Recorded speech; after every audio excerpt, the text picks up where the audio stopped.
vidéo, on va voir les différents masques et le compositing, donc l'assemblage des éléments, à partir de ce que l'on a vu dans les vidéos précédentes, au sein toujours de Fusion dans Resolve.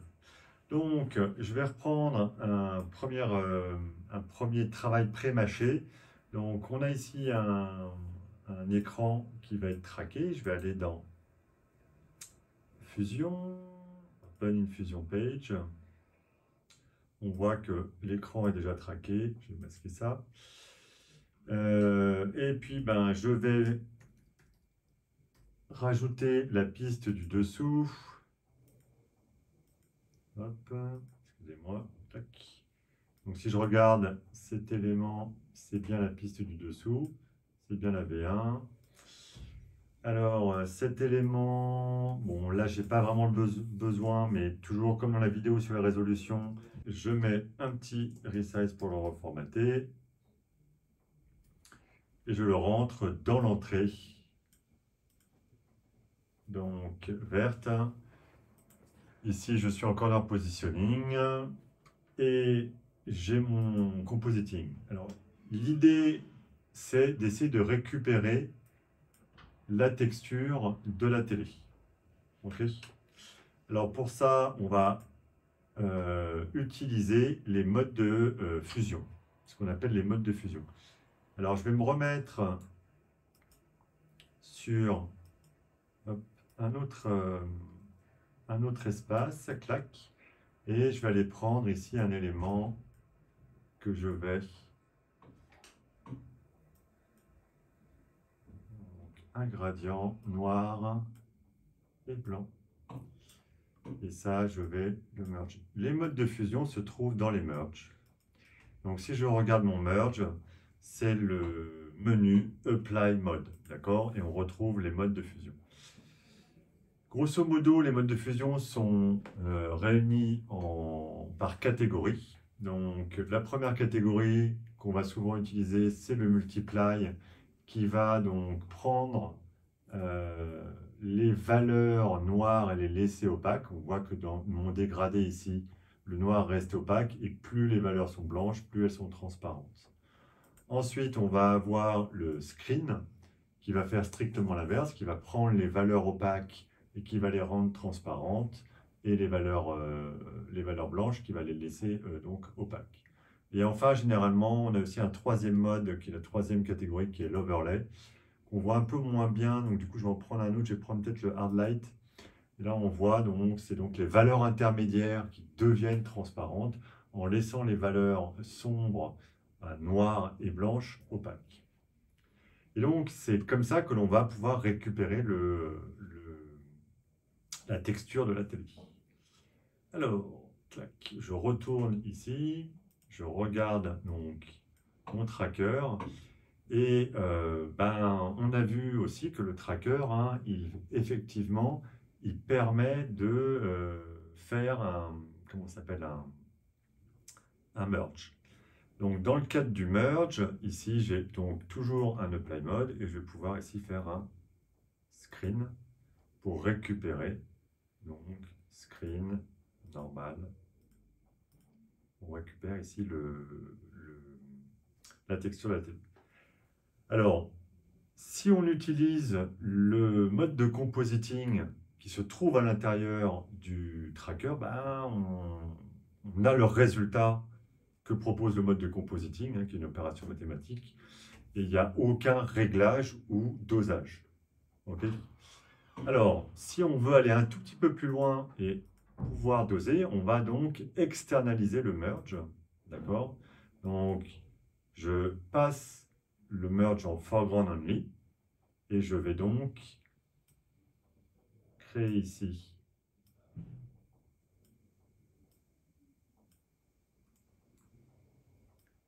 un merge externalisé qui va faire la même chose, hein, et ce merge là, je vais le mettre, oups, je me suis trompé, c'est celui-là qui va là, clac.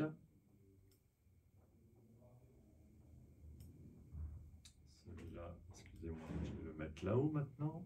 Celui-là, je vais le mettre là-haut. Hop. Et c'est dans ce merge que je vais activer le mode screen. Pour pouvoir doser ce mode screen, je vais mettre un brightness contrast sur l'élément qui arrive par-dessus et je vais pouvoir changer le gain et le lift. Alors attention, on voit que quand le lift il affecte tout, il faut cocher Predivide Post Multiply pour changer éventuellement l'influence du mode de compositing.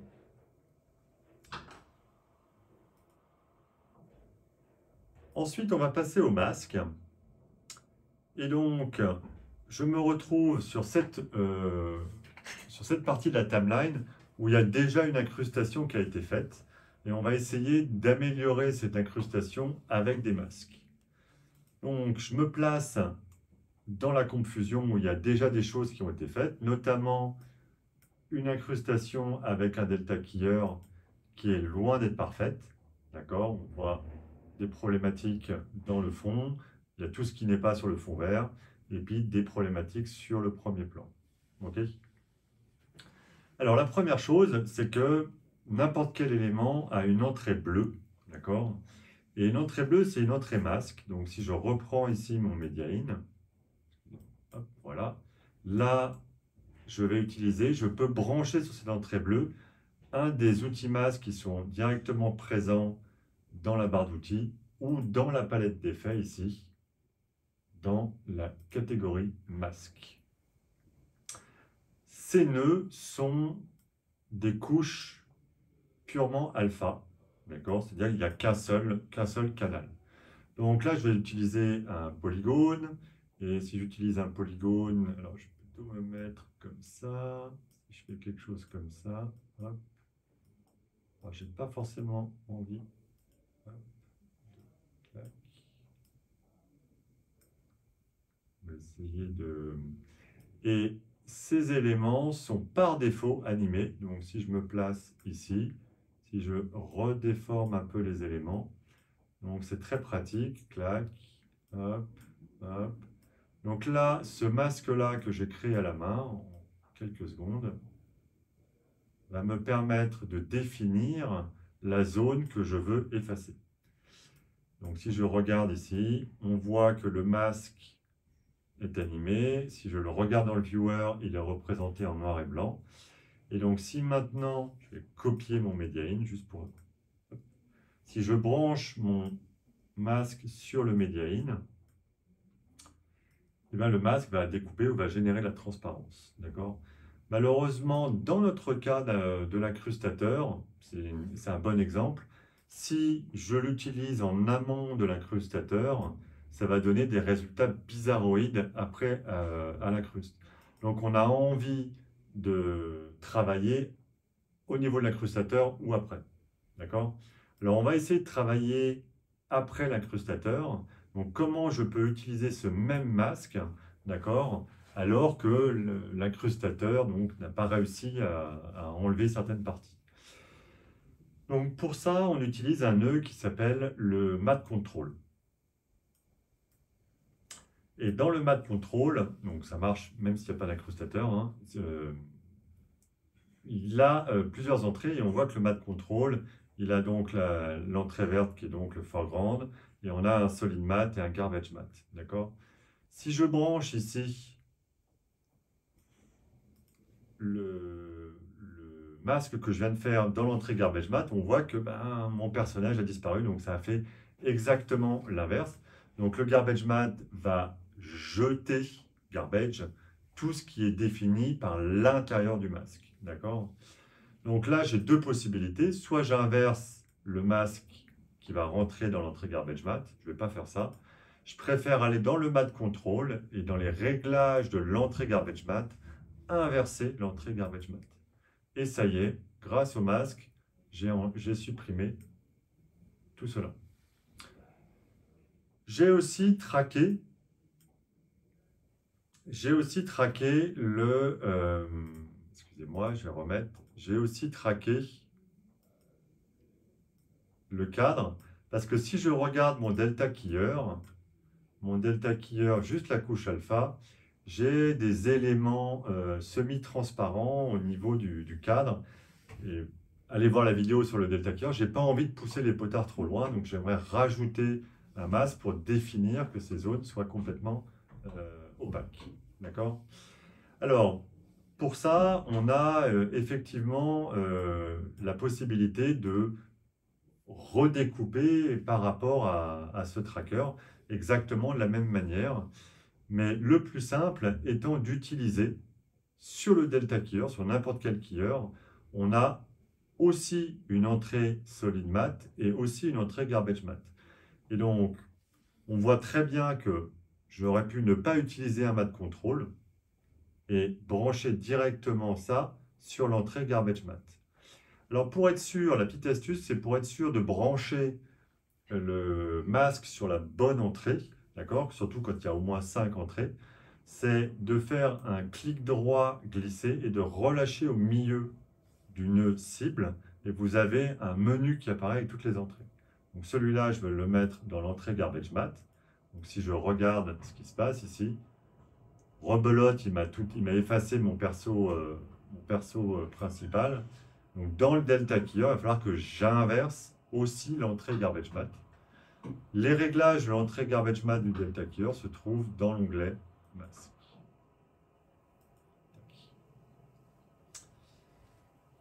Maintenant, je reviens, je vais utiliser la sortie de ce tracker-là. Alors, ce tracker-là, je vais le mettre en foreground only, juste pour définir cette zone. Ce qui m'intéresse, encore une fois de plus, c'est cette information-là, d'accord? Donc, cette information-là, je vais mettre mon delta keyer aussi juste en alpha. Donc, je vais zoomer pour regarder bien ici les parties opaques qui sont à l'intérieur du personnage, d'accord? Et donc, je vais rentrer ça dans l'entrée solid mat. Et ça y est, pouf, on a amélioré notre incrustation.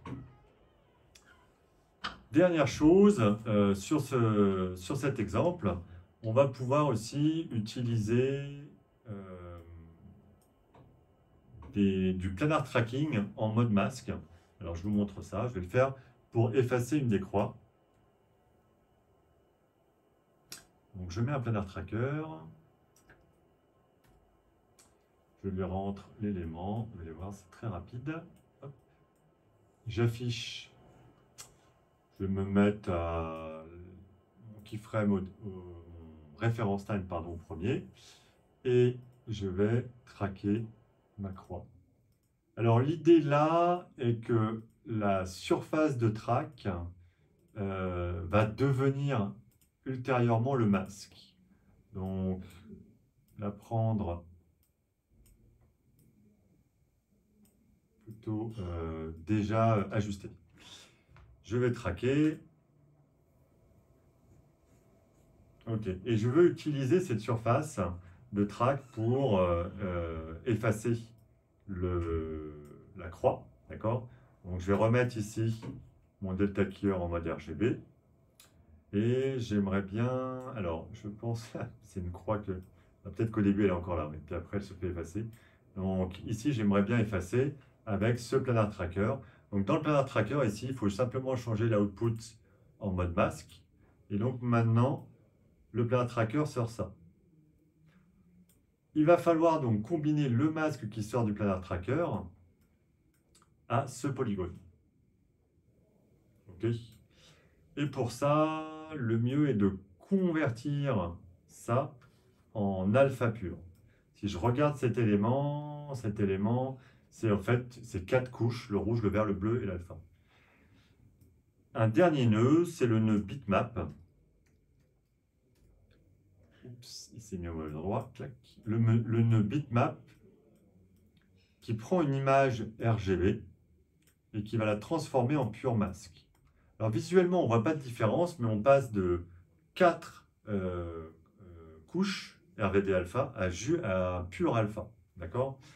Et le gros avantage, c'est que le polygone comme le bitmap, qui sont des purs alpha, on peut les combiner très simplement en les reliant. Tac. Et tac. Donc si je regarde mon bitmap, maintenant c'est la combinaison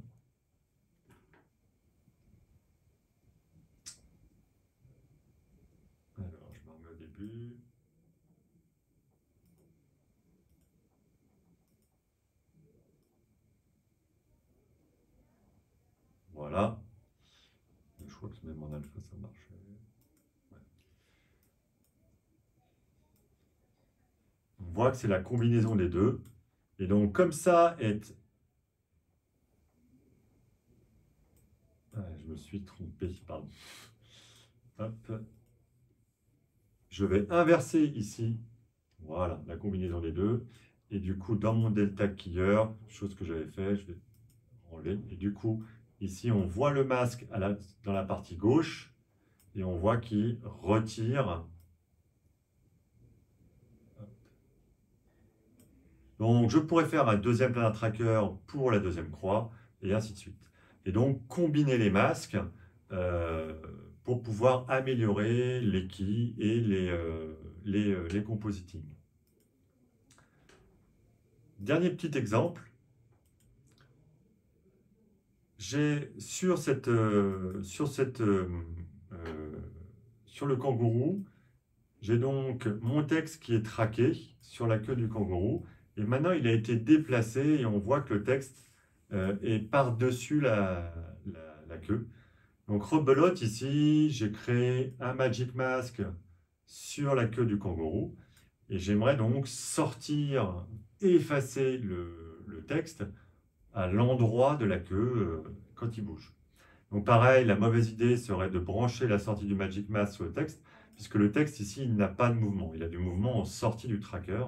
Donc en fait, ce que je veux, c'est donc rebelote, réutiliser ici un mat control, rentrer ça dans l'entrée garbage mat. Regardez ce que ça donne. Ici, donc on voit un peu, je te zoome, on voit ici, pour voir, on voit que le texte est effacé par le Magic Mask, d'accord? Je vais quand même rentrer ce résultat-là dans mon merge de contrôle pour voir le résultat visuel. Clac. Ça a l'air de fonctionner. Donc rappelez-vous ici, hein, je sors que cet élément et le composite final est fait dans la page Edit. Fusion regorge d'outils de compositing, hein, c'est son domaine de prédilection pour pouvoir masquer et incruster, mélanger des images. On n'en a vu qu'une petite partie.